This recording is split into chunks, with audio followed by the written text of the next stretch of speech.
In the outskirts of Bungoma town lies a small village known as Shikata, a place where innovation meets tradition. Here, a young Kenyan farmer is redefining poultry farming the organic way. Using only natural herbs and local resources, he's proving that with creativity and determination, youths can transform agriculture into a thriving business. This is a story of a visionary young farmer, nurturing life from the soil. One chick at a time. Welcome to Eco Frontline Africa.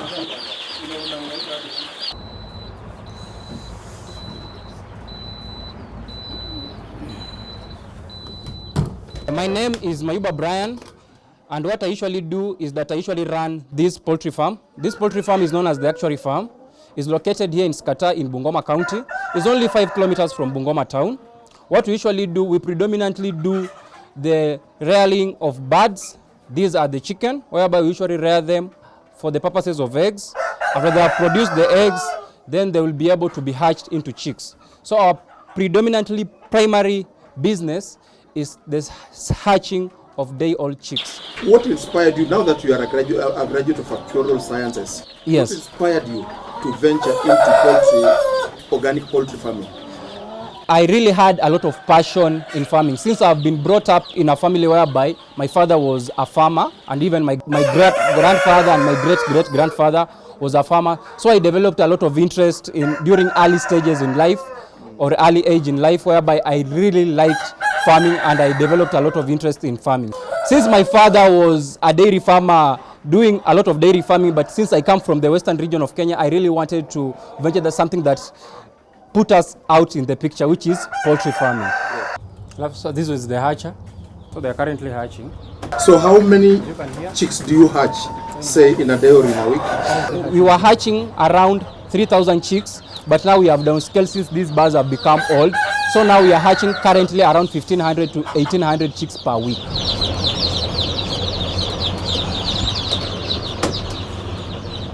So how many birds do you have in the parent stock? The birds that I have on the parent stock, like on the bottom floor, are around 700, and on the top floor are around 500. So how many eggs do you yield, like on average every day? Currently, these birds, since they have laid almost 2 years, they have dropped a bit. So currently, we are only collecting around 420 eggs per day. Yes. But during their peak production, they were producing around 800, around 25 to 28 trays in a single day. Yeah. So you do you take them to the hatchery every single day or every week? Every week. We usually do it on a weekly basis. That's why we have to store them at around 17 to 20 degrees Celsius. Yeah. Take us through the journey of bringing a chick to life. As you can see in this house, this is whereby we have the parent stock, and these ones we have the male and the female.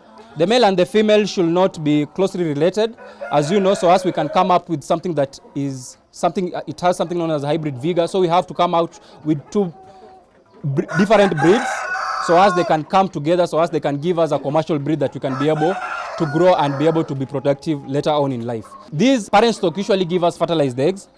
Then the fertilized eggs we usually store them for a while before we set them, because we usually hatch weekly.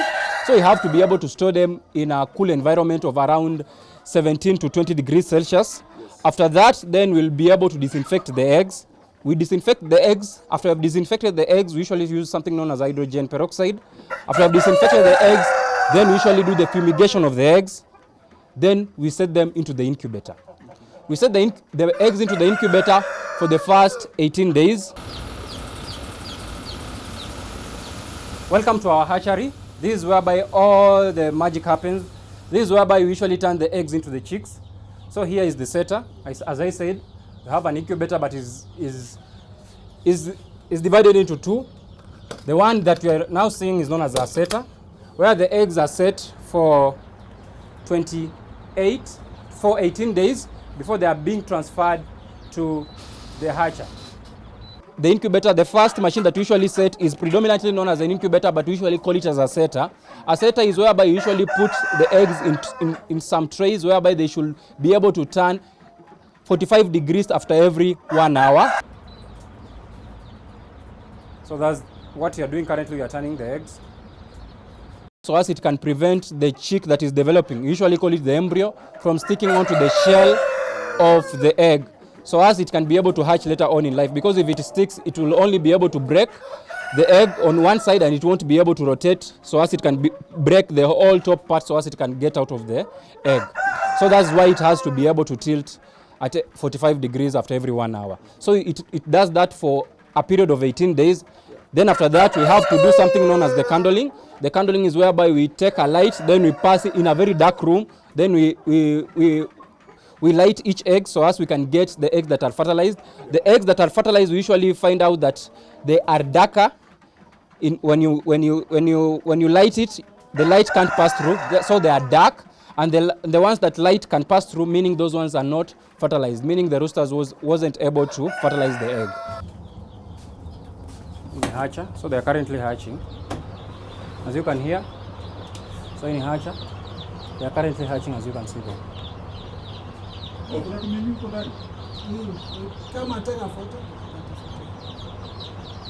It's a hatch.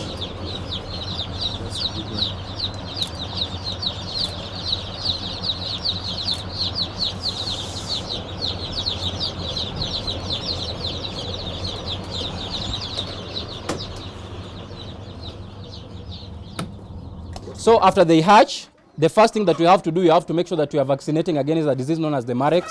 The Marex disease is a very deadly disease, and this disease usually attacks chicken only after 3 months of age. So if you haven't been able to vaccinate them early in life, when you're giving them to a farmer, they may end up having a bigger problem. So you have to vaccinate the birds. After vaccinated the birds, then if we want to dispatch them, we can dispatch them to a farmer. But if you want to be able to rear them in a brooder, what you have to do, you have to make sure that, first of all, you have to have the wood shavings. The wood shavings, you have to sieve them so as you can remove the smaller particles from the wood shavings, so as you can remain with the bigger particles. The bigger particles, you have to put them in the brooder. Now, what is a brooder? A brooder is something that you make it cylindrical or circular in shape, so as you can try and emulate how a chicken can be able to take care of the chicks.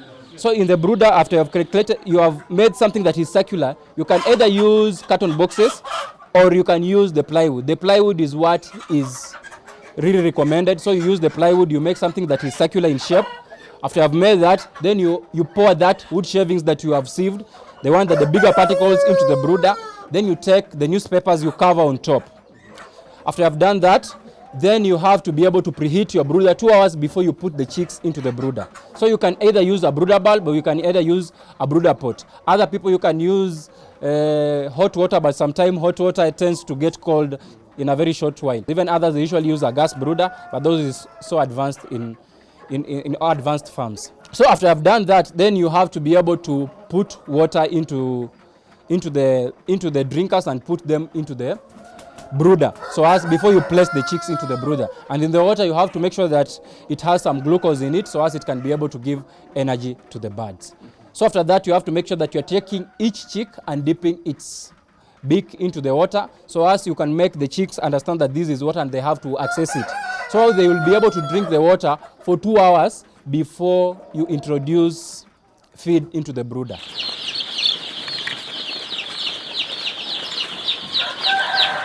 So this is the brooder, whereby you usually take care of the chicks from day old up to 1 month of age. And the brooder is constructed in a circular way, so as we can prevent chicks from crumbling in one corner if there is no enough heat into the brooder. And if they are startled by anything, they can be startled by a very loud shrieking noise, or they can be startled by rain. So if the brooder is not circular, you'll end up finding out that the birds can run in one corner and they can stumble upon each other, and you can get a lot of mortalities. So that's why we have to make sure that it is circular. And for the newspaper, you are putting it so as we can prevent the chicks from pecking onto the sawdust, because since on their crop they don't have something known as grit, it can be able to grind the sawdust, the wood shavings, that is it. So we have to make sure that you are covering the wood shavings before these chicks get to know the difference between the feed and the wood shavings. So you mix the feeds with the water? Yes, so no, the feed, you usually put them in those trays. So we have removed those trays over there. Okay. Those trays are the ones that we usually use them during the early stages in life, so as the chicks can easily access the feed on the trays, because that's why it's also in red in color, because they are only attracted to very bright colors, the red and the yellow color. Okay. Yes. So how many chicks do we have here? The chicks that are here are only 800 in number. Do they already have a market? Yes, they already have a market. So these ones are being brooded for a client who wants them at 1 month of age. Some farmers are so busy and they don't have time to be able to brood them. Like, you have to keep on looking after them. So they usually take them at 1 month of age. So 1 month at 1 month of age is how much? 320 Kenyan shillings. Is it male or both male or female? So the rations are random. So it depends with the farmer. If the farmer needs most of the female or the predominantly female, we usually select for them. And the one that wants for the roosters, we usually also select for them. But this farmer never specified, so we're just giving to the, yeah, it's a mix. Are you able to make one same sex? Yeah. We are able to do that. Okay. Yes. Okay, so what is the difference between your chicks and chicks from other farms in terms of survival, the survival rate? The best thing with the chicks that come from this farm of ours is that since these chicks have been reared in an organic way, meaning they will have a high immunity system as compared to those birds that have been predominantly been given a lot of antibiotics. Since we end up finding out that those birds that have been given antibiotic for a long time, the antibiotic may end up becoming resistant in the longer term. So you may end up finding out that these farmers maybe who are buying those birds that have been given antibiotic for a longer period of time, when a disease attacks their poultry farm and they try to treat with a certain antibiotic that maybe is a bit weaker than the previous antibiotic that they had been given to the birds earlier on in life, you'll end up finding out that those birds aren't able to respond to the antibiotic, and it can lead to mortalities on that poultry farm, meaning that is losses on the farmer. And unlike ours, which are organic, meaning they will have a higher immunity and they will be able to adapt easily in any environment.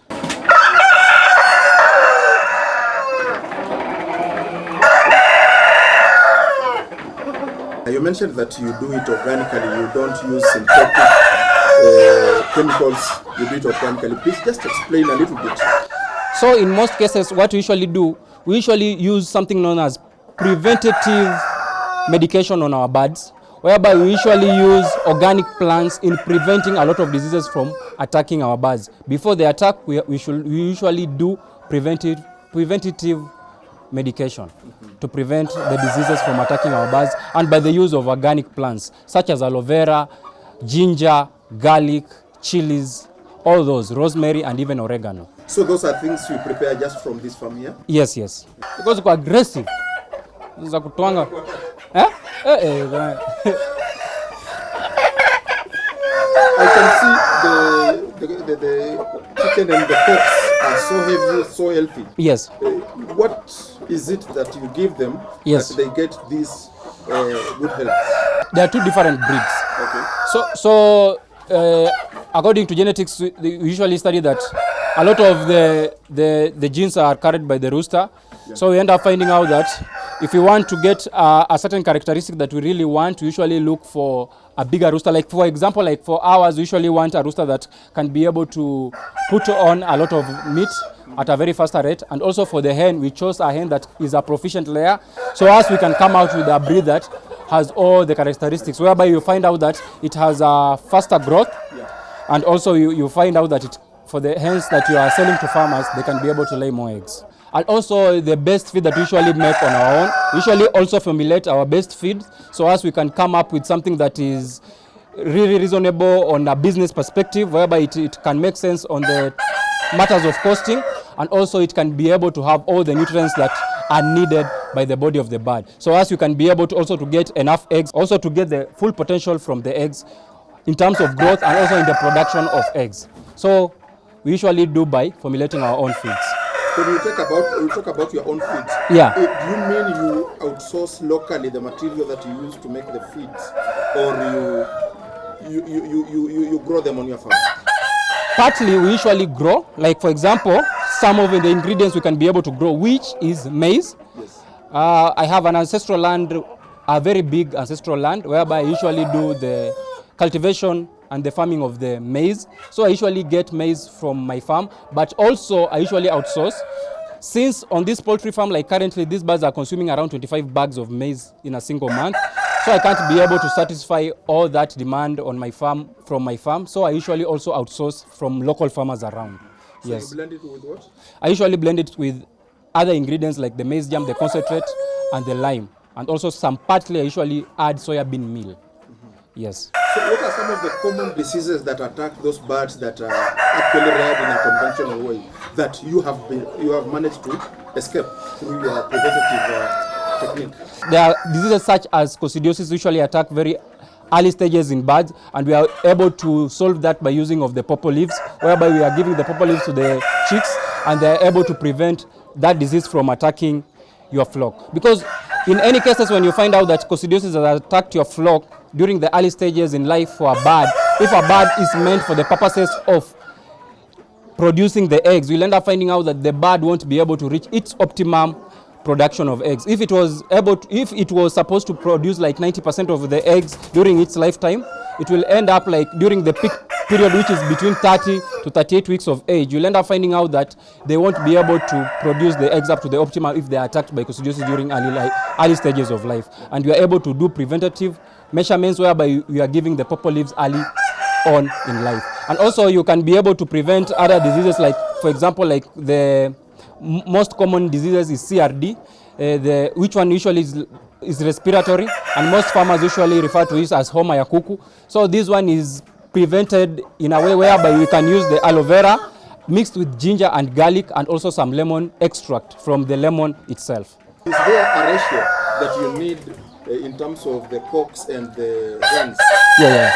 We usually use a ratio of 1 to 8, so that's the best ratio, so as you can be able to get around a good fertility rate of the eggs of around 92 to 95%. Some of the challenges that I've encountered in this is when you're starting a poultry farm, you may not know some diseases, you may end up misdiagnosing some diseases, and also when you're starting up, maybe you don't have enough funds, you may end up lacking feeds when you are rearing the birds. So I think that one comes whereby when you're starting a poultry farm, maybe you don't have proper budgeting and it may end up messing you big time. So my biggest problem was feeds, and I was able to solve it by being able to formulate my own feeds. And some diseases which I never knew early on in life, but after I've done it for a while, I was able to understand and how I can be able to solve that problem. So where do you take your chicks? My chicks, I usually sell them all over the country. All over the country, it doesn't matter where you are, we usually supply all over Kenya. We usually do a lot of social media marketing and usually get a lot of orders also through referrals. From the farmers that we have sold the birds, they usually also refer to us. They usually refer us to their friends. Yes. Do you get to sell all your chicks? How is the market? The market is so big. That's the only thing I can say. The only thing that I usually say and I usually tell to most people who are doing any kind of business is usually comes to something known as the disconnect. The disconnect between the buyer and the seller, whereby you end up finding out that you may have a product and you want to sell it, and there is a buyer who wants to buy the same product, but you haven't been able to connect with the buyer because maybe you're advertising all your things maybe on social media and you're not doing the groundwork maybe in the villages. So the market is so wide, and I've been able to sell my birds over and over, and I'm always overbooked in most cases. So you're not satisfying the market? Yes, I'm not satisfying the market. There's only maybe once or sometime maybe there's a less demand in the market, but that only comes maybe like after like 5 months or something like that.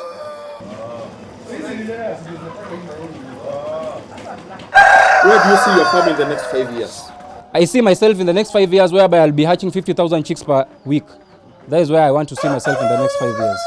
Do you intend to deviate and do other things? After I've reached that goal whereby I have reached 50,000 chicks per week, that is whereby I can be able to diversify, because that is whereby the business will be able to be sustainable in the long run, even if I'm not around running the business. What would be your advice to the young people? Yes. Because how old are you? I'm 28. 28. Yes. And you are already doing this marvelous job. Yes. What would be your advice to the young people? Actually, yourself talking about a scientist who has graduated with a actuarial science degree. Yes. What would you advise your youth fellows out there, the so-called Gen Zs? Yes. The advice that I will give to my fellow Gen Zs is that you have to start from somewhere, and everything that that seems big later on in life, you'll see other people that have really progressed in life. It doesn't matter where you start from. You can start with what you have. It doesn't matter, like you're saying, I have graduated in a different field and I can't be able to do farming. You can be able to start anything. You can be able to start even if it's starting from the bottom, starting with farming with only like 50 birds. You have to start from somewhere. Because as for me, I started with 50 birds and I never saw it like farming is so different and it may feel like old school and maybe it feels like something for the old people. I was able just to get into it and I was able to start because we all know that the end goal is money. So you have to be able to start from somewhere. It doesn't matter what you have. It doesn't matter where you are, what you have to do, because now the world is so developed. We have social media. You can be able to start from somewhere and you'll be able to advertise your products. Even if in your area you may seem that people won't be able to take the product, you can be able to advertise on social media and they will be able to embrace it. Beyond profits, this young innovator is inspiring other youths in Bungoma and across the country to look at farming not just as a tradition, but as an enterprise. Green, organic, and rewarding. Until next time, I'm your host, Isaiah Esipisu. Goodbye.